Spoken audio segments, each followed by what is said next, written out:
اس plant پر جیسا کہ 2 مشرقین اور 2 مغربین دیکھی جا سکتی ہیں۔ قرآن پاک کی سورہ معارج میں اس کا بیان ہے، تو مجھے تمام مشرقوں اور تمام مغربوں کے رب کی قسم، بے شک ہم ضرور قادر ہیں۔ آگے آنے والی انفارمیشن آپ کو مزید حیرت کی طرف لے جائے گی۔ اس سے پہلے ہمارے چینل کو سبسکرائب کیجئے گا، ویڈیو کو لائک کیجئے گا، شیئر کیجئے گا تاکہ ہمارا آپ کے ساتھ رابطہ بنا رہے۔ ناظرین، سورج جو ہمارے اس سولر سسٹم کا سینٹر آف گریوٹی ہے اور زمین پر توانائی کا سب سے بڑا سورس ہے، سورج سے ریلیٹڈ یہ انفارمیشن آپ کو حیران کر دے گی۔ سورج میں 92% ہائیڈروجن اور 8% ہیلیم ہوتی ہے۔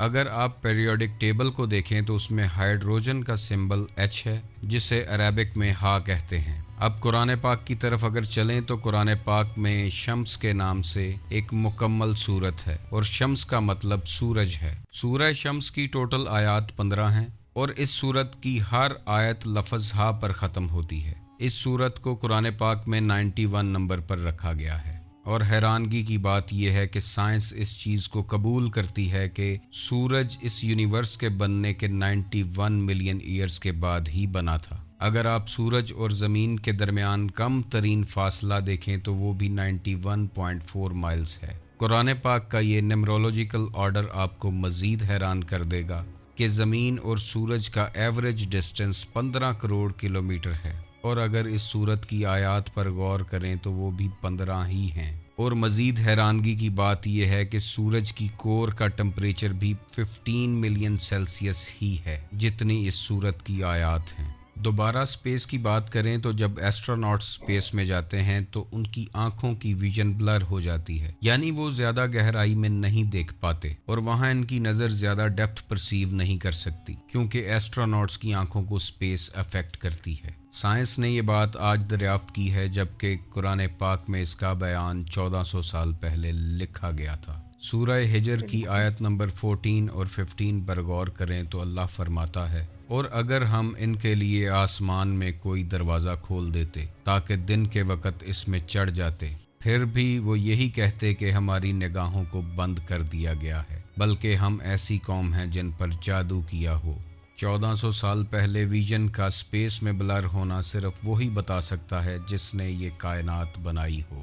ناظرین، سائنٹسٹ یہ بات آج دریافت کر رہے ہیں کہ مرنے کے بعد انسان کی ہڈیاں پتھر اور لوہے میں تبدیل ہو سکتی ہیں۔ انسانی ہڈیوں کا پتھر یا لوہے میں تبدیل ہونا آج سے 1400 سال پہلے قرآن پاک میں لکھا جا چکا ہے۔ سورہ بنی اسرائیل کی آیت 49 اور 50 میں اللہ فرماتا ہے، اور انہوں نے کہا، کیا جب ہم ہڈیاں اور ریزہ ریزہ ہو جائیں گے تو کیا واقعی ہمیں نئے سرے سے پیدا کر کے اٹھایا جائے گا؟ تم فرما دو کہ پتھر ہو جاؤ یا لوہا۔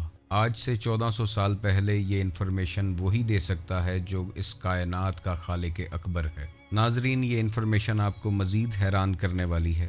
کیا آپ جانتے ہیں کہ ایسٹروناٹس جب سپیس میں جاتے ہیں تو آکسیجن کا لیول کم ہونے کی وجہ سے ان کا سینہ ٹائٹ ہو جاتا ہے، اور انہیں سانس لینے میں مشکل پیدا ہوتی ہے، اور وہ سینے میں جکڑن محسوس کرتے ہیں۔ یہ فیکٹ بھی سائنس نے آج دریافت کیا ہے، جبکہ قرآن پاک نے اس فیکٹ کو 1400 سال پہلے لکھا ہے۔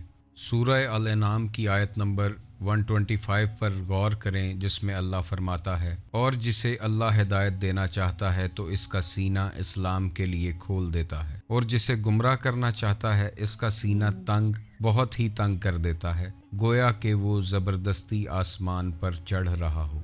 سپیس کی بات کر رہے ہیں تو یہاں ایک اور بات جان لیں کہ سائنس نے 17 سینچری میں ایک روسیٹ نیبیولا دریافت کیا تھا، جس کا ذکر قرآن پاک میں 1400 سال پہلے سے موجود ہے۔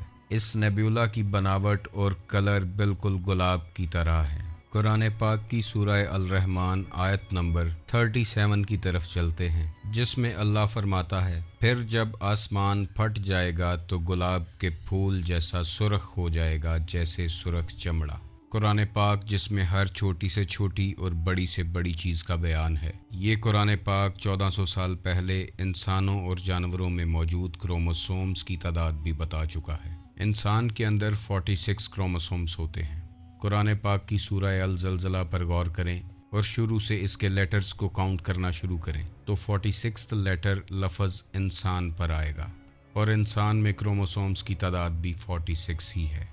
ناظرین، بندر میں کروموسومز کی تعداد 48 ہے، اور سورہ بقرہ کی اس آیت کو اگر غور سے دیکھیں اور اس کے لیٹرز کو کاؤنٹ کریں تو لفظ قرادت تک 48 لیٹرز بنتے ہیں، اور قرادت بندر کو کہتے ہیں، اور بندر میں موجود کروموسومز کی تعداد بھی 48 ہی ہے۔ شہد کی مکھی میں 16 کروموسومز ہوتے ہیں، اور سورہ نحل کی اس آیت کو اگر غور سے دیکھیں اور اس کے لیٹرز کو کاؤنٹ کریں تو 16 لیٹرز لفظ النحل پر کمپلیٹ ہوتے ہیں، اور نحل عربی میں شہد کی مکھی کو کہا جاتا ہے، اور شہد کی مکھی کے اندر موجود کروموسومز کی تعداد بھی 16 ہی ہے۔ ناظرین، گھوڑے میں موجود کروموسومز کی تعداد 64 ہے، اور سورہ العمران کی اس آیت کے لیٹرز کو اگر کاؤنٹ کیا جائے تو 64th لیٹر لفظ والخیل پر کمپلیٹ ہوتا ہے، اور خیل عربی میں گھوڑے کو کہتے ہیں، اور گھوڑے میں موجود کروموسومز کی تعداد بھی 64 ہی ہے۔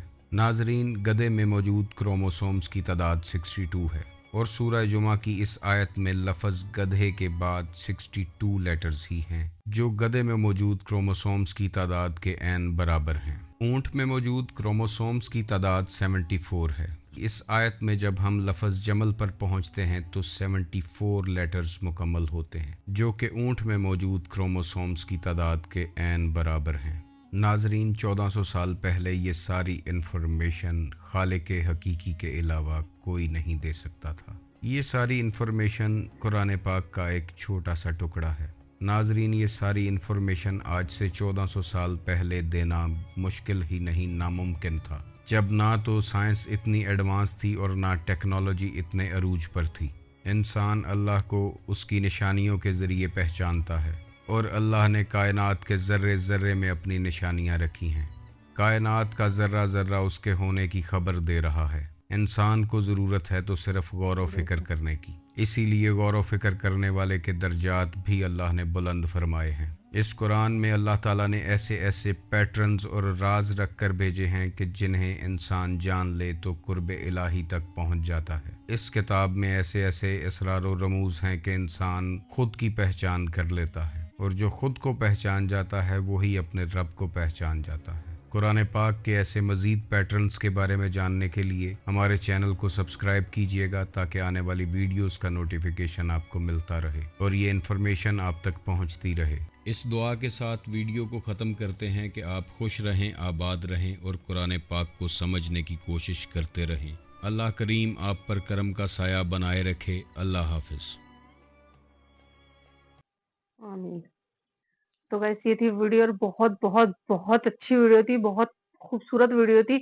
مجھے تو اتنی پسند آئی کہ ہم نے یہ دیکھا کہ اللہ تعالیٰ کی کتنی قدرت ہے ہر چھوٹی سے چھوٹی چیز میں، کہ یہاں تک کہ ہماری فنگر پرنٹس، ہر ایک انسان کی الگ فنگر پرنٹس، مطلب کتنی ڈیٹیل ہے۔ اگر ہم اللہ تعالیٰ کی قدرت دیکھیں تو ہم یقین نہیں کر پائیں گے کہ اللہ تعالیٰ نے چھوٹی سی چھوٹی مخلوق بنائی، اس کا رزق بنایا، کہ بس اللہ کی قدرت دیکھنے کے قابل ہے۔ اور 1400 سال پہلے ہمیں اس چیز کے بارے میں قرآن میں یہ چیز بتا دی گئی تھی، لکھ دی گئی تھی، جو کہ آج کے ٹائم میں وہ سب چیزیں ہو رہی ہیں، جبکہ 1400 سال پہلے نہ ٹیکنالوجی اتنی ایڈوانس تھی، اور نہ کسی کو، نہ جیسے نہ سائنس دان تھے کوئی اتنے، تو پھر کیسے؟ وہ تو صرف اللہ ہی بہتر کر سکتا ہے، اللہ ہی بہتر جانتے ہیں، اور انہوں نے ہی ہم سب کو بتایا ہے۔ تو اللہ کے سوا اور کسی میں یہ قدرت نہیں ہے کہ وہ ہر چیز پہ قادر ہے، بے شک۔ تو گائز، یہ تھا میرا ریئیکشن، آئی ہوپ آپ کو پسند آیا ہوگا۔ اگر آپ کو میری ویڈیو پسند آئے تو اس ویڈیو کو لائک کریں، شیئر کریں، مجھے کمنٹ کر کے بتائیں کہ آپ کو ویڈیو کیسی لگی، اور میرے چینل کو زیادہ سے زیادہ سبسکرائب کریں۔ تو ملتے ہیں نیکسٹ ویڈیو میں۔ اللہ حافظ۔